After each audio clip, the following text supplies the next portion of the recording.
এই থানা থেকে বলছি শুনলেই না মানুষের মনে একটা ভয় ধরে যায়।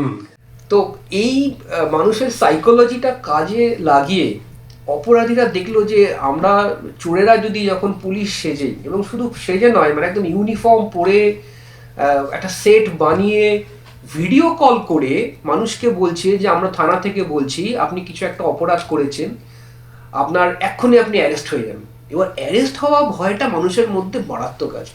হ্যাঁ, কিছু করুক না করুক, কি কেন হট করে আমাকে ফোন করলো, আমাকে সত্যি আসবে, এটা একটা লজ্জা, সামাজিক লজ্জা। এই ভয়টা কাজে লাগিয়ে প্রচুর ফোন কল, মানে একদম সবার কাছে বোধহয় এই ফোন কলটা এসেছে, এবং মানুষ কিন্তু প্রচুর টাকা দিয়ে দিচ্ছে। জানে না যে পুলিশ কোনোদিন ডিজিটালি অ্যারেস্ট করে না। যদি অ্যারেস্ট করতে হয় তাহলে তাকে একদম সে বাড়িতে এসে একটা হার্ড কপি দিয়ে সমন দিয়ে তবে অ্যারেস্ট হয়।